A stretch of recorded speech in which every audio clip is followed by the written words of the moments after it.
దేవునికి స్తోత్రం. యేసుక్రీస్తు ప్రభు కృపా సంఘ ప్రియ సహోదరి సహోదరులకు మన ప్రభు అయిన యేసుక్రీస్తు వారి పరిశుద్ధ నామంలో మీ అందరికీ శుభాభివందనాలు తెలియజేస్తూ ఉన్నాను. దేవుని బిడ్డలారా, మరి యూట్యూబ్ ద్వారా వాట్సాప్ ద్వారా దేవుని అమూల్యమైన మాటలు అనుదినం వింటూ ఉన్నాము. మరి ఈరోజు దేవుడు మనకిచ్చినటువంటి మరి వాక్యమును బట్టి కొద్ది నిమిషాలు ధ్యానించుకుందాము. ఈరోజు అనగా బుధవార దినము 28వ తారీఖు ఆగస్టు నెల 2024 సంవత్సరం.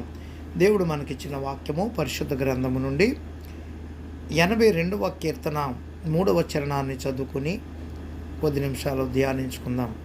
పేదలకును తల్లిదండ్రులు లేని వారికి న్యాయము తీర్చుడి, శ్రమ గల వారికి దీనులకును న్యాయము తీర్చుడి. ప్రార్థన. పరిశుద్ధుడా, ప్రేమమేడా మా తండ్రి, వాక్యమైన దేవ, మాతో మాట్లాడి మమ్మలను బలపరచుమని యేసుక్రీస్తు వారి నామంలో ప్రార్థించి వాక్యమును ధ్యానించుతున్నాము తండ్రి. ఆమెన్. ప్రభునందు ప్రియ దేవుని బిడ్డలారా, 82వ కీర్తనలో దేవుని న్యాయ తీర్పు కొరకు చేస్తున్నటువంటి ప్రార్థన, అన్యాయస్తులైనటువంటి న్యాయాధిపతుల నుంచి చక్కటి మరి న్యాయము, పేదలకి తల్లిదండ్రులు లేని వారికి న్యాయము తీర్చమని, శ్రమ గల వారికి దీనులకి న్యాయము తీర్చమని భక్తుడైనటువంటి ఆసాపు గారు చేస్తున్నటువంటి ప్రార్థన. ఈ కీర్తనలు ఆసాపు అన్యాయస్తులైన న్యాయాధిపతులను గద్దించుచు న్యాయ తీర్పుకై దేవుని ప్రార్థిస్తూ ఉన్నాడండి. దేవుని న్యాయ తీర్పు 82వ కీర్తన 1-8 వచనాల కీర్తనకారుడు దేవుడే న్యాయ తీర్పు తీర్చు న్యాయాధిపతి అని విశ్వసిస్తూ ఉన్నాడు. దేవుని సమాజంలో దేవుడు నిలిచి ఉన్నాడు, దైవముల మధ్య ఆయన తీర్పు తీర్చుచున్నాడు అని తెలుపటంలో దేవుడు న్యాయాధిపతి అని, కేవలం ప్రజల మధ్యనే కాకుండా దేవతల మధ్య న్యాయం తీర్చునని విశ్వసిస్తూ ఉన్నాడు. ఆయన భూమికి తీర్పు తీర్చును 8వ వచనం అనగా సర్వమానవాళికి తీర్పు తీర్చునని న్యాయాధిపతి అని కీర్తనాకారుడు హెచ్చరిస్తూ ఉన్నాడు. ఆయన తీర్పు పక్షపాత రహితంగాను న్యాయమును బట్టి ఉండును గనక అన్యజనులందరూ నీకే స్వాచ్ఛముగా ఉందరని తెలియజేయటంలో కీర్తనకారుడు విశాల దృక్పథాన్ని వ్యక్తపరుస్తూ ఉన్నాడు. ఇజ్రాయేలులే దేవుని స్వాచ్ఛమని గర్వించు, వారికి ఇది హెచ్చరిక. దేవునికి భూమి మీద ఉన్న సమస్త ప్రజలు స్వాచ్ఛముగా నుండదగిన వారే. దేవుని న్యాయ తీర్పుకు సమస్త ప్రజలు ఆకర్షితులు అవుతారంటూ ఉన్నాడు. అన్యాయస్తులైనటువంటి న్యాయాధిపతులకి హెచ్చరిక 82వ కీర్తన 2-7 వచనాలను తెలియజేస్తున్నాడు.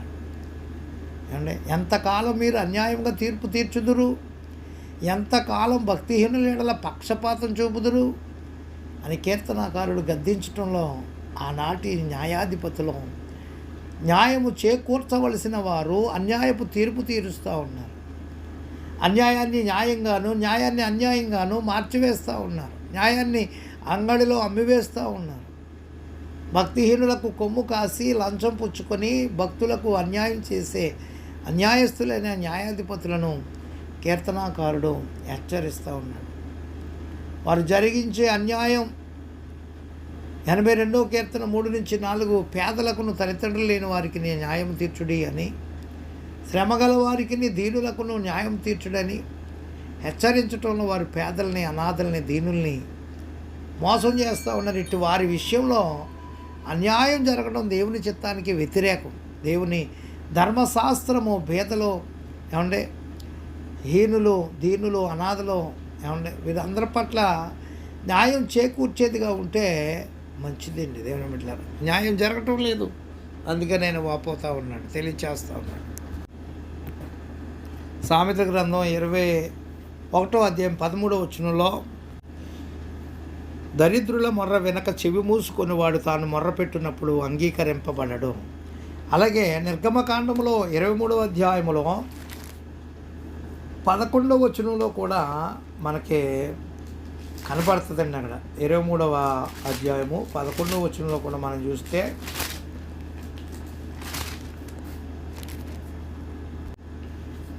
ఇక్కడ 11వ వచనం, 7వ సంవత్సరమున దానిని బీడు విడవవలెను, అప్పుడు నీ ప్రజలలో నీ బేదలు తినిన తర్వాత మిగిలినది అడవి మృగములు తినవచ్చును. నీ ద్రాక్ష తోట విషయంలోను నీ ఒలీవ తోట విషయంలోను అలాగుననే చేయవలెను.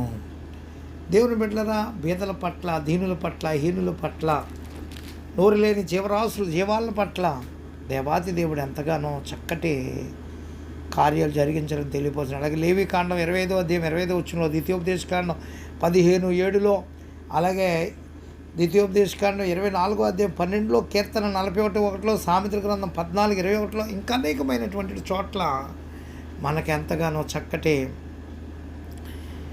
వాక్యములో రాయబడినటువంటి మాటలు కనబడుతూ ఉంటాయండి. దీనుల గురించి, హీనుల గురించి, అనాథుల గురించి, విధవరాండ్ర గురించి ఎంతగానో సహకరించే రీతిగా న్యాయం చేకూర్చాలని, వారిని కూడా ఎంతగానో ప్రేమించాలని దేవాతి దేవుడు తెలియపరచున్నాడు.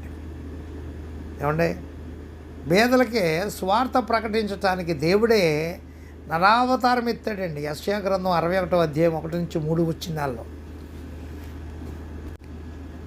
ప్రభువగు యెహోవా ఆత్మ నా మీదకు వచ్చినది, దీనులకు స్వార్థమానం ప్రకటించుటకు యెహోవా నన్ను అభిషేకించును, నలిగిన హృదయం గల వారిని దృఢపరచుటకును, చెరలోనున్న వారికి విడుదలను, బంధింపబడిన వారికి విముక్తిని ప్రకటించుటకును, యెహోవా హితవచ్చరమును మన దేవుని ప్రతిదండన దినమును ప్రకటించుటకును, దుఃఖాక్రాంతులందరినీ ఓదార్చటానికి, 3వ వచనంలో, సియోనులో దుఃఖించే వారికి ఉల్లాస వస్త్రములు ధరింప చేయటానికి, బూడిదకు ప్రతిగా పూదండను, దుఃఖమునకు ప్రతిగా ఆనంద తైలమును, భారభరితమైన ఆత్మకు ప్రతిగా స్తుతి వస్త్రమును వారికి ఇచ్చుటకు ఆయన నన్ను పంపి ఉన్నాడు.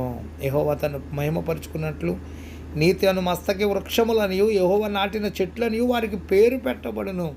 దేవుని బిడ్డలారా, పేదల పట్ల ఎంత ప్రేమ! లూకాసు వార్త 4వ అధ్యాయం 18-19 వచనాల్లో కూడా కనబడుతుంది. అట్టి పేదలకి, దీనులకి ఈ న్యాయాధిపతులు ఏం చేస్తున్నారండి? న్యాయం చేయపోగా అన్యాయం చేసి వారిని ఎంతగానో దోసుకుంటూ ఉన్నారు, హింసిస్తూ ఉన్నారు, శ్రమల పాలు చేస్తూ ఉన్నారు. ఏమండే, అందుకనే తక్కువ కులస్తుల్ని ఎంతగానో, దళితులు అనేటువంటి వారిని ఎంతగానో బాధించేటువంటి వారికి ఇది హెచ్చరిక అండి. భారతదేశంలో దళితులు ఇలాంటి అన్యాయము తరతరములు ఎదుర్కొంటూ ఉన్నారు. దేవుడు వారి పక్షమున న్యాయపు తీర్పు తీర్చుటకు యేసుక్రీస్తుగా నరవతారం ఎత్తాడు. 82వ కీర్తన 4వ వచనంలో, జనుల అజ్ఞానమును గూర్చి హెచ్చరిక 82:5లో. ఏమండి, 82వ కీర్తన 5వ వచనంలో ఏమండి హెచ్చరిక చేస్తూ ఉన్నాడు ఆయన. చూడండి, ఇక్కడ 82:5లో ఏమంటున్నాడు ఆయన? జనులకు తెలివి లేదు, వారు గ్రహింపరు, వారి అంధకారములు ఇటు అటు తిరుగులాడుదురు, దేశమునకున్న ఆధారములనియు కదులుతూ ఉన్నాయంట. దేవుని బిడ్డలారా, ఇంకా మనం చూస్తే ఎంత అన్యాయం జరుగుతున్న ఆనాటి ప్రజలు పట్టినట్లున్నారని, తమకు అన్యాయం జరగకుండా ఉంటే అదే చాలు, ఇతరులు ఏమైపోయినా పర్వాలేదు అన్న ధోరణి వారు అవలంబించారండి. ఇప్పుడు కూడా అదే పరిస్థితి జరుగుతూ ఉంది. అజ్ఞానుల వలె ప్రవర్తించారు. దేవుని ఎరిగిన ప్రజలు దేవుని న్యాయాన్ని విస్మరించారు.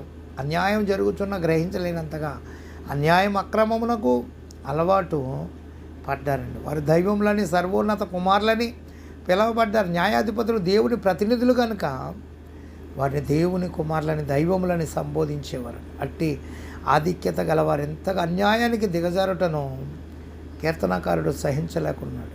అయినను ఇతర మనుషులు చనిపోనట్లు మీరును చనిపోదురని హెచ్చరిస్తూ, న్యాయాన్ని అన్యాయంగా మీరు మార్చిన దేవుని నిత్య తీర్పు మరణము నుండి ఎవరు తప్పించుకొనలేరని హెచ్చరించుచు, దేవుని నిత్య తీర్పులో అన్యాయస్తులు తప్పించుకోలేరని న్యాయాధిపతులను న్యాయం పాటించటానికి ప్రోత్సహించాడండి. దేవుని బిడ్డలారా, న్యాయమును చక్కగా పాటించినప్పుడు దేవుడే ఆ న్యాయాధిపతుల్ని అధికంగా ఆశీర్వదిస్తాడు, దీవిస్తాడు. వారి యొక్క రాజ్య పరిపాలన తరతరములు యుగయుగములు నిలుస్తుంది. అందుకే దావీదు గారి యొక్క పరిపాలన చక్కగా అనేక తరాలుగా నిలబడటం జరిగింది. ఎందుకంటే ఆయన యొక్క చక్కటి మంచి పరిపాలన, నమ్మకంగా యథార్థంగా చేసినటువంటి పరిపాలనని, న్యాయ తీర్పులు తీర్చే వారి పట్ల కూడా దేవుడు చక్కటి అభివృద్ధిని, ఆశీర్వాదాన్ని దయచేవాడై ఉన్నాడని, పేదల పట్ల కనికరం చూపించవలసిన బాధ్యత న్యాయాధిపతులకి, న్యాయస్తులకు ఉన్నదని ప్రభునామలో తెలియజేసి మాటలు ముగిస్తున్నాను. దేవుడి కొద్ది మాటలు మన వెన్నికిడిలో దీవించునుగాక. ఆమేన్. తండ్రి, కుమార, పరిశుద్ధాత్మ త్రియేక దేవుని దీవెన మనెల్లరికూ తోడై ఉండి కాపాడునుగాక. ప్రభు పనిలో మీ ఆత్మీయ సహోదరుడు పాస్టర్ ఎలీషా రాజు మస్కట్ నుండి. God bless you all.